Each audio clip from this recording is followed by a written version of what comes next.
Myself and my business partners all live within the community, and we wanted to create a comfortable, welcoming space for our community.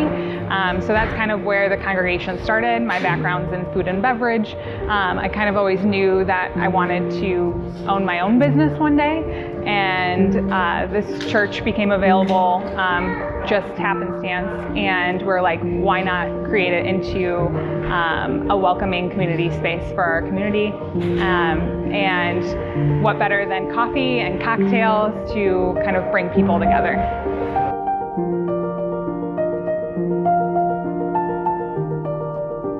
My business partner was eyeing this property since she and her husband moved into the neighborhood. Could never find the current owners of this space. Come to find out, their last service was in 2013, and in 2016 she was driving by and the doors were wide open. She decided to walk right in, and it was a realtor that was looking to list the property. So she didn't know at the time what she exactly wanted to do with it, but she knew that she had to have it, or there had to be some purpose for it as opposed to a vacant church. And we had already been talking about the idea of creating this community space and this with a coffee element to it. So we're like, well, I think this is our opportunity, and it's kind of more of a fate type situation. So we decided to pull the trigger and move forward on it.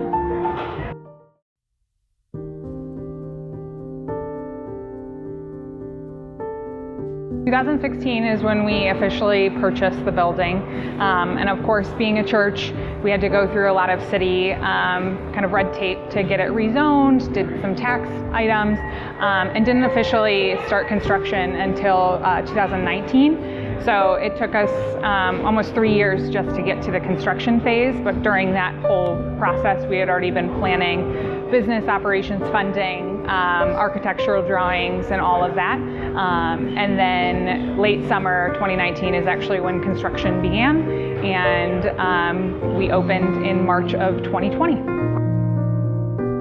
What we've learned is that we are the first new business to open in the area in about 20 plus years.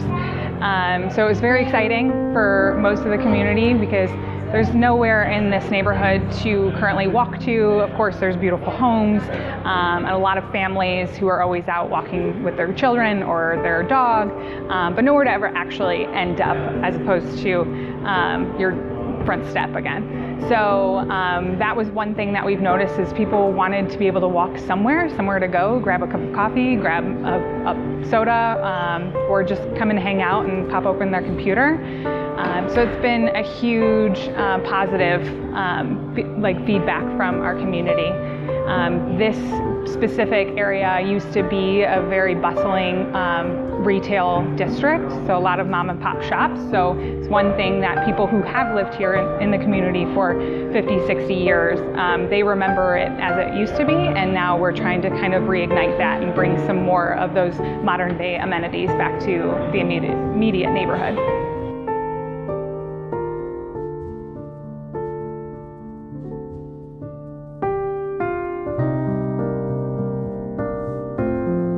We were open for less than 2 weeks before the executive order came into play for carryout only. We ended up having to lay off our entire team for that time period, but I remained here, held the place down solo, and just did carry out lots of coffee, lots of lunch orders, limited hours for the last few months. And just try to keep that momentum alive and keep people feeling positive that we'll make it through and we'll see the light at the end of the tunnel. So now I think we're finishing up now our third week of having my staff return. So we're still kind of limited hours, but every couple weeks we're kind of adding additional hours throughout the days that will be open and more services that we'll be offering.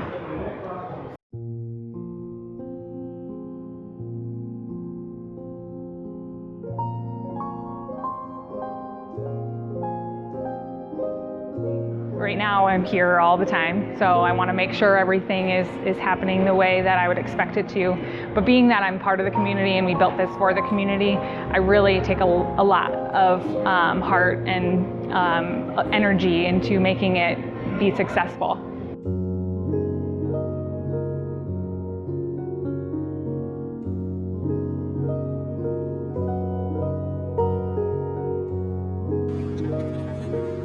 The pandemic has definitely forced us to become a little bit more creative with the way we're thinking and operating, and making sure that everyone feels safe and comfortable, but still offering some things that you may not have at home, make your own coffee. But we also plan to continue doing events. So luckily we have a large outdoor space. So we've started weekly yoga on Saturday mornings. We'll be doing some musical performances on the deck so people can kind of be outside and enjoy it, but still at a social distance. And just continuing to kind of think through those things and make it so it's still fun and enjoyable and still a welcoming place for people to gather, but in a respectful way.